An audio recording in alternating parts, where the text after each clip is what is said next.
नमस्कार, स्वागत है आपका हॉर्नबिल टीवी भारत पर। आइए एक नजर डालते हैं अब तक की खबरों पर। मोहना मंडी गेट के पास जोन 11 में अवैध निर्माणों के मामले में जेडीए प्रवर्तन विभाग पर भेदभाव और निष्क्रियता के आरोप लगे हैं। अवैध कॉलोनियों पर स्पष्ट प्रतिबंध के बावजूद गंगा सागर कॉलोनी में निर्माण कार्य बेरोक टोक जारी है। बिल्डरों और प्रवर्तन अधिकारियों के बीच संगठन तक के आरोप विभागदारी पर सवाल खड़े करते हैं।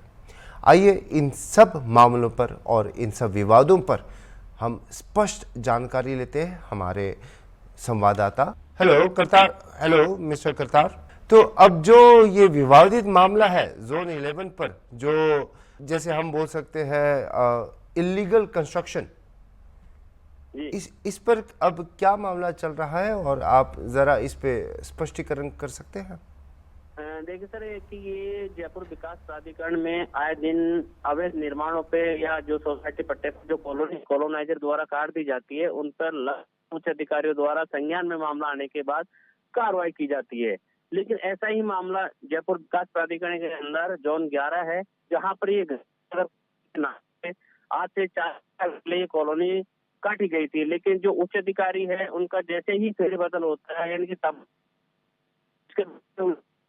अधिकारी आकर बैठते हैं, फिर कॉलोनी पार कर देते हैं। ये गंगा सागर वही कॉलोनी है जिस पर जेडीए के जो पूर्व वीर सैनी जी द्वारा लगातार पूर्व में 2 बार कार्रवाई की गई थी। जैसे ही उनका फेरबदल हुआ, उच्च अधिकारी उस सीट पर आकर बैठते हैं, फिर से गंगा सागर विस्तार हो जाता है। लेकिन गंगा सागर कॉलोनी को के बाद प्लॉटिंग करने के बाद इस पर यानी बिल्डरों को प्लॉट दे दिया जाता है और बिल्डर यहाँ पर अवैध निर्माण करते हैं, जैसे कि इन सब का निर्माण देता है। जो भोली भाली जो गांव से जनता अपने बड़े सपने देखकर सिटी में आती है, अपने बच्चों को पढ़ाने के लिए आसियाना लेती है, वो सोसाइटी पट्टे के औट में यानी उनको शिकार करते हैं ये बिल्डर। जी सर। और मैं बता दूं सर, सबसे बड़ी कि जयपुर विकास प्राधिकरण के जो उच्च अधिकारियों के संज्ञान में, जोन प्रवर्तन अधिकारी के संज्ञान में मामला आने के अभी तक इस अवैध निर्माणों पर कोई कार्रवाई नहीं की गई। जी जी जी जी सर। सर अभी करतार सिंह, जिस तरह से अभी वहां पे अवैध निर्माण हो रहे, अभी अगर हम कंपेयर करें तो उत्तर प्रदेश में जिस तरह से डबल इंजन की सरकार चल रही है अभी उत्तर प्रदेश में, लखनऊ में हो या जहाँ पे भी हो उत्तर प्रदेश में, जहाँ पे अवैध निर्माण हो रहे हैं, योगी सरकार चला रहे हैं बुलडोजर। अब वहाँ पे राजस्थान में क्या है स्थिति, क्यों अवैध निर्माण हो रहे हैं और उन पर किसका है ताकत, कौन चला रहा है ताकत, और या बिल्डर्स के हाथ में है या प्रशासन के हाथ में है, कौन रोक सकता है ये पूरा? देखिए सर, सबसे बड़ा यहाँ खड़ा है वो जयपुर विकास प्राधिकरण सारी से हम लेकर तो भरोसा हो दिखवाते हैं, लेकिन करीब इसे निर्माण की शिकायत करते हुए या खबर लगभग 15 से 20 दिन हो गए। एक छत से 2 छत इस पर डाल दी गई है, पेंट का कार्य इस पर चल रहा है, लेकिन अभी तक और कोई ध्यान नहीं दे रहे। तो के बाद भी सवाल है, अधिकारी के संज्ञान में आने के बाद भी अभी तक कार्रवाई नहीं हुई इस पर। राजस्थान में इस प्रकार का सरकार में कहीं न कहीं पॉलिटिशियन का इन्वॉल्व भी था तो हेलो सरकार के जी, किस प्रकार से गवर्नमेंट इन अवैध निर्माण पर कार्रवाई करेगी और क्या हो रहा है वहां पे, मतलब किस प्रकार से गवर्नमेंट अपना स्टेप्स लेगी?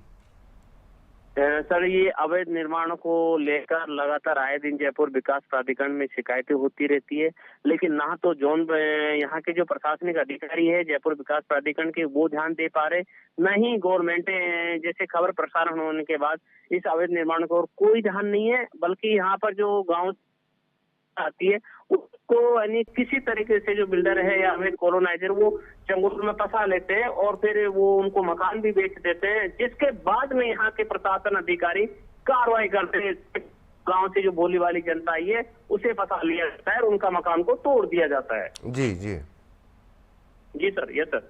तो बस तोड़ने के बाद बस वहीं पे खत्म, या आगे की कार्रवाई क्या होती है वहां पे, और क्यों ये ऐसे अवैध निर्माण चलते रहते हैं? जी, बिल्कुल। यानी शिकायतें होने के बाद जब तक यहाँ पर कॉलोनाइजर और बिल्डर जब तक डेवलपमेंट करते हैं, यानी कि जब तक उस निर्माण को कंप्लीट करते हैं, जी तो जयपुर विकास प्राधिकरण के अधिकारी कोई कार्रवाई नहीं कर पाते हैं, क्योंकि लेन देन का सौदे की बात सामने आ जाती है, इसलिए वो कार्रवाई नहीं कर पाते। जैसे ही वो मकान बनकर और किसी गरीब आदमी को या कहो मीडियम क्लास व्यक्ति को दे दिया जाता है, उस बावजूद पुरानी शिकायत जो होती है उनको प्रवर्तन अधिकारी सामने लाकर तोड़ फोड़ की कार्रवाई कर देता, ताकि वो जो मजदूर आदमी है वो सारा वजन उसके सिर पर पड़ जाता है। जी जी, बहुत धन्यवाद आपके विस्तृत रिपोर्ट के लिए, और जिस प्रकार से वहाँ पे जो गतिविधियां चल रही हैं इस पर जो भी अपडेट मिलते रहेगा हम आपसे विस्तृत तौर पर फिर जानकारी लेते रहेंगे।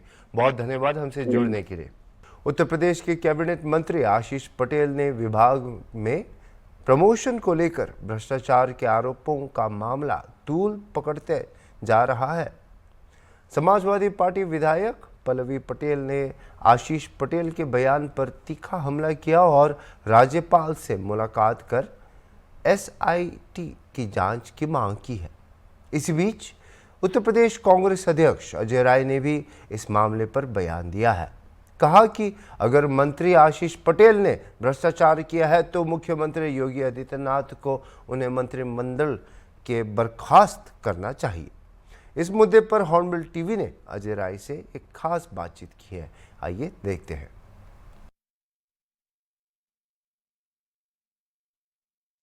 हमारे साथ बातचीत करने के लिए अजय राय जी हैं, कांग्रेस के प्रदेश अध्यक्ष हैं। जिस तरीके से नए साल से बीजेपी के जो नेता हैं, अधिकारी, उन पर लगातार विपक्षी नेता आरोप लगा रहे हैं भ्रष्टाचार का, इसी मुद्दे पर बातचीत करेंगे। सर, जिस तरीके से आप लगातार आशीष पटेल, चाहे बीजेपी के वो नेता हों चाहे अधिकारी हों, लगातार उत्तर प्रदेश सरकार पर आरोप लग रहे हैं, इसको आप कैसे? देखिए, ये सामने चीज़ें आ रही हैं। इनके खुद मंत्री जब ये आरोप लगा रहे हैं, इनकी संस्थाओं पर, एसटीएफ पर लगा दिया, सूचना निदेशक पे लगा दिया, और मंत्री जो उत्तर प्रदेश सरकार के स्वयं मंत्री हैं, उत्तर प्रदेश सरकार, आशीष पटेल जी, पूरी तरीके से उन्होंने सरकार को उसमें कटघरे में खड़ा किया है। और उन्होंने यहाँ तक कहा कि मेरे पत्नी को चुनाव हराने के लिए भी पूरी ताकत लगाया था भाजपा ने। सोच सकते हैं कि किस स्थिति में अंदर खाने में इनके बात चल रही है। और अब सामने सतह पर चीज़ें आ गई। मुझे लगता है कि इस पर तत्काल निर्णय लेना चाहिए। अगर सरकार को लगता है कि ये भ्रष्टाचार में लिप्त हैं तो बर्खास्त करें, और आशीष जी को लगता है कि अगर वहाँ पर ज़बरदस्ती इनको, वहाँ पर इनका गला घोटा जा रहा है, वहाँ इनको अपमानित किया जा रहा है, तो उनको इस्तीफा देकर बाहर आना चाहिए। हम सब लोग उनका फूल मालों से स्वागत करेंगे। जिस तरीके से नए साल के बाद बीजेपी में जिस तरीके से भ्रष्टाचार की जो चीज़ें हैं वो सामने आने लगी, मंत्री हो चाहे अधिकारियों की बात किया जाए, आखिरकार विधानसभा चुनाव हैं 2 साल बाद उत्तर प्रदेश में, क्या उसको देखते हुए हो रहा है? क्या ये अगर भ्रष्टाचार हो रहा तो इसकी जांच क्यों नहीं हो रही? क्या ऊपर से केंद्र से दबाव है या उत्तर प्रदेश की सरकार नहीं चाहती है?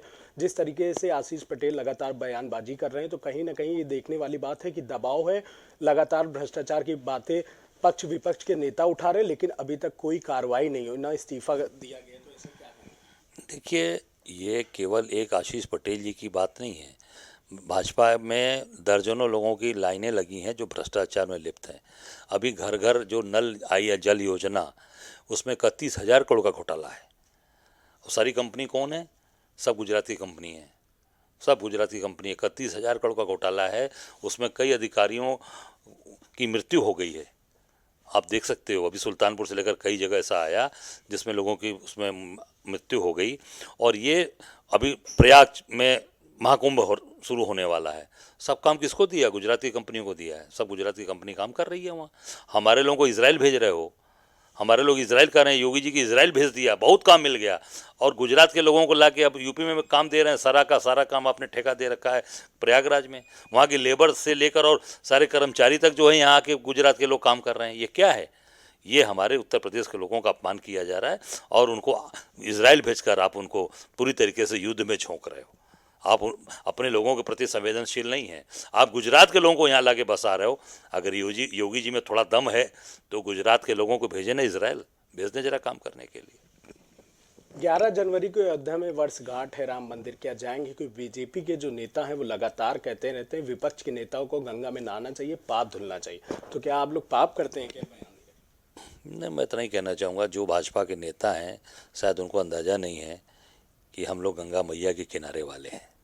मेरा जन्म भी काशी में हुआ है, उसी काशी का जन्म मेरा है। वो गंगा मैया हम लोग रोज़ स्नान करने वाले हैं, माँ गंगा का आचमन करने वाले हैं। पर जब से ये भाजपा के लोग आए हैं, माँ गंगा को भी गंदा कर दिया। आचमन योग्य जल नहीं है। बनारस में 18 नाले गिर रहे हैं। मोदी जी कहते हैं माँ गंगा का पुत्र हूँ, न मुझे बुलाया न भेज में आया, मुझे ऊपर से बुला लिया गया है। इसका मतलब है कि वो गंगा पुत्र नहीं है, दिखावटी हैं। हम लोग गंगा मैया के पुत्र हैं, वहीं पैदा हुए और उसी माँ गंगा में समाहित हो जाएंगे। ये जो गुजराती ब्रांड है, इनसे पूछो कि ये कहाँ से आए और कहाँ जाएंगे। कुंभ को लेकर क्या कहना चाहेंगे? कुंभ की तैयारियां जिस तरीके से उत्तर प्रदेश सरकार जोर शोर से कर रही है, उसको लेकर आप क्या कहना चाहेंगे? क्या जाएंगे कुंभ में स्नान करने? निश्चित तौर से कुंभ उनके घर का है। कुंभ आदि अनादि काल से होता चला आ रहा है और वहाँ अमृत वर्षा वो हम लोग जाएंगे। हम हमेशा गए हैं, हर साल हर बार गए हैं जब भी कुंभ लगा है। हमारे घर के लोग वहाँ पे कल्पवास करते रहे, माता जी, पिताजी, दादा दादी, नाना नानी, हम लोग तो कितनी बार बचपन में जाके महीनों महीनों कल्पवास में रहे हैं। तो ये गुजराती ब्रांड हमको सिखाएंगे कि जाना है कि नहीं जाना है।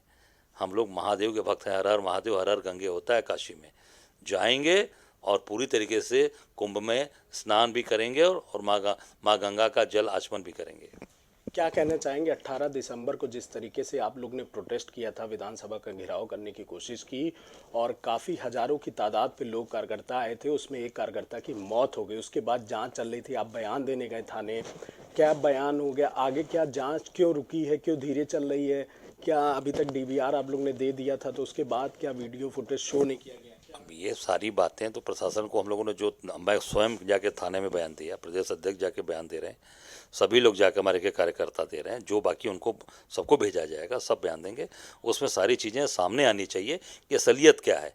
असलियत की पुलिस ने जिस तरीके से बैरिकेड, आप देख सकते हो बैरिकेडिंग के अभी भी लोहे बाहर लगे हैं, वो सब जो है वो बल्लम वाले जो है उसमें सब पूरे बर्छे लगे हुए हैं। पूरे लखनऊ में आप खोज डालिए, कहीं पर भी आपको ऐसी बैरिकेडिंग कहीं नहीं लगेगी, कहीं मिलेगी नहीं। किसी भी पार्टी कार्यालय के बाहर या किसी चौराहे पर ऐसी जो मार्केटिंग हमारे यहाँ लगी है, कहीं मार्केटिंग नहीं है। तो क्या ये आप लोग के लिए स्पेशल, अरे भाई स्पेशल पर्चे कांग्रेसियों से खतरा है, तो कांग्रेसियों को इनको किसी तरीके से इनको मारना है, तो पर्चे वाली मार्केटिंग हमारे यहाँ लगा दिया है। तो ये इसका मतलब कि हमसे आप कितना चिढ़ रहे हो, कितना आपके मन में द्वेष है हमारे प्रति। हमारे कार्यकर्ता, हमारी कांग्रेस पार्टी को न्याय मिलना चाहिए, ये हम सब लोग मांग करते हैं। सर एक सवाल है, जिस तरीके से उत्तर प्रदेश में संभल में मंदिर खोदने की बात, निकालने की बात की जा रही है, इसको आप कैसे देखते हैं? चुनाव है, जिस हर जगह देखा जा रहा है कि मंदिर निकल रहे हैं, मूर्तियां निकल रही हैं, तो इसको आप कैसे देखते हैं? देखिए, मैं इतना ही कहना चाहूँगा, जहाँ मंदिरों का शहर काशी, 5000 साल पुराना शहर, बाबा विश्वनाथ के दरबार में तो सारे मंदिर तोड़ दिया आपने। मानपूर्णा का मंदिर तोड़ दिया, माँ पार्वती का मंदिर तोड़ दिया, अमुक्तेश्वर महादेव का तोड़ दिया, लक्ष्मी नारायण जी का मंदिर तोड़ दिया, शनि भगवान का मंदिर तोड़ दिया, वट वृक्ष काट के आरे से काट के गिरा दिया, जिसमें मोदी जी फोटो खिंचवा रहे थे प्रयागराज में। सबसे पुराना वट वृक्ष हमारे काशी विश्वनाथ का, जहाँ हमारी सावित्री वट का पूजा करती थी हमारी महिलाएं, वहाँ जाकर धागे बांधती थी, काट के गिरा दिया आरा से। पूरी तरीके से आपने ध्वस्त कर दिया। जहाँ मंदिर थे वहाँ तो मंदिर बचाया नहीं, और रोज़ केवल वोट की राजनीति के लिए लोगों का कैसे दिमाग डाइवर्ट हो, उस पर आप हिंदू मुसलमान करा रहे हो, मस्जिद में मंदिर खोज रहे हो। मैं समझता हूँ कि पूरी तरीके से ये दुर्भाग्यपूर्ण है। जहाँ मंदिर का शहर था उसको तो आपने बर्बाद कर दिया। मैं समझता हूँ कि ये देश में जो चीज़ें, प्रदेश के अंदर जो चीज़ें चल रही हैं, वो केवल बंटवारे के लिए, वोट के लिए हो रही है। लोगों का माइंड कैसे डाइवर्ट हो, इस पर काम कर रहे हैं। बिल्कुल साफ तौर पर ये हमारे साथ बातचीत करने के लिए अजय राय, कांग्रेस के प्रदेश अध्यक्ष, इनका साफ तौर पर बड़ा बयान है।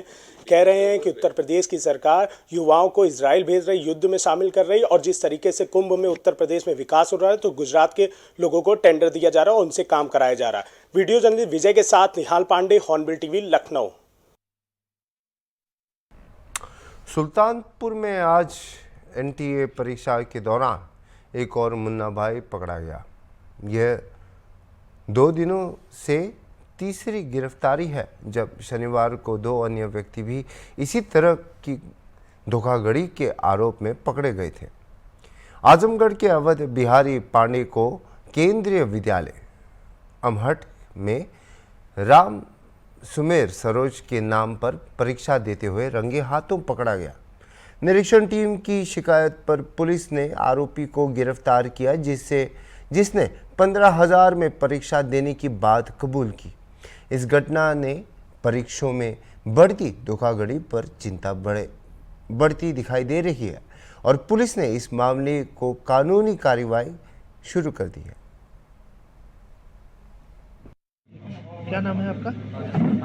किस चीज़ का पेपर दे रहे थे आप, किसकी जगह? किसकी जगह दे रहे थे पेपर?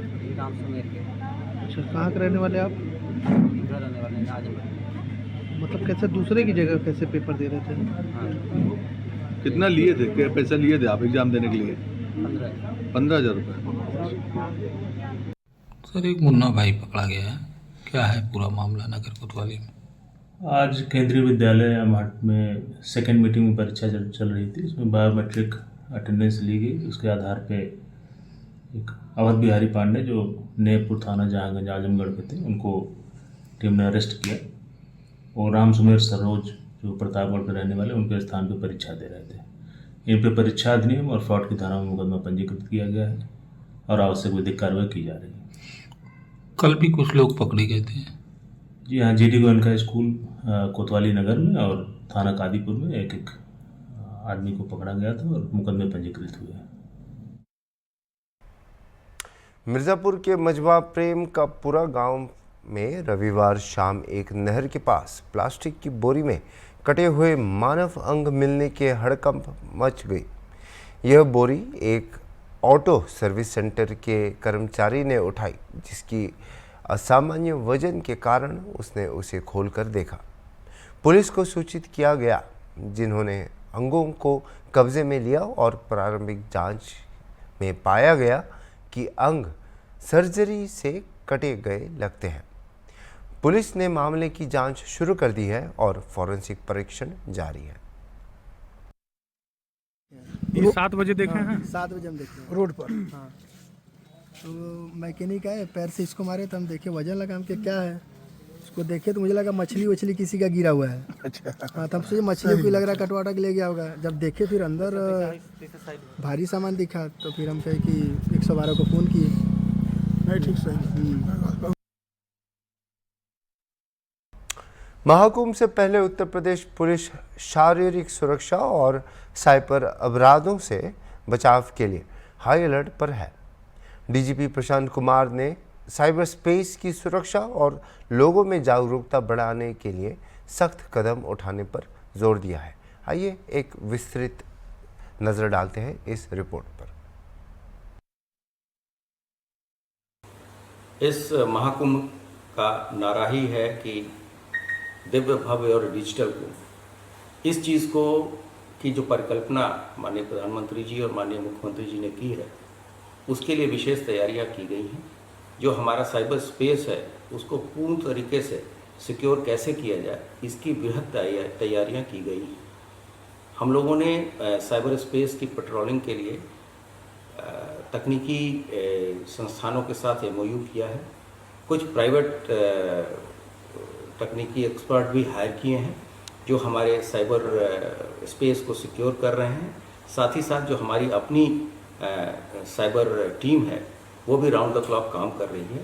प्रयागराज कुंभ क्षेत्र में एक डिजिटल थाना भी, साइबर थाना भी खोला गया है। और साथ ही साथ जो इनके 2 आयाम हैं साइबर स्पेस के, एक साइबर सिक्योरिटी और साइबर क्राइम, इन दोनों वर्टिकल्स पे लगातार कार्य चल रहे हैं। हम लोगों ने जो साइबर क्राइम का फ्रंट है उस पर भी क्रैकडाउन किया है ऐसे लोगों के साथ जो कि फर्जी वेबसाइट इत्यादि बना के लोगों को ठग रहे हैं।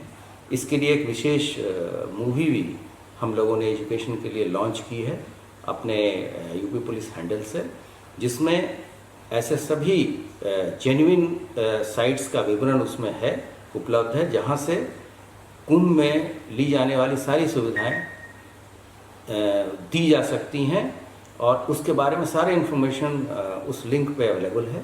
और ये लिंक हमारे जो कुंभ का ऑफिशियल हैंडल है उस पर भी अवेलेबल है तथा हमारे वेबसाइट पे भी अवेलेबल है। साथ ही साथ इस तरह के फ्रॉडुलेंट लिंक्स के पे जो लोगों की ठगी हो रही है उस पर भी प्रहार किया गया है।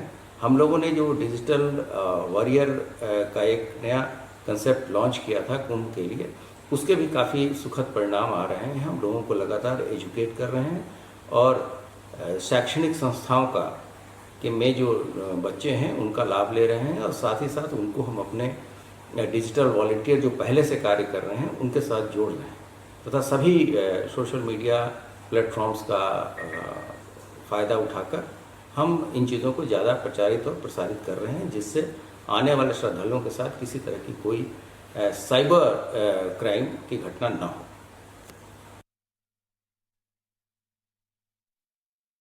अभी के लिए इतना ही और खबरों के लिए आप देखते रहिए हॉर्नबिल टीवी।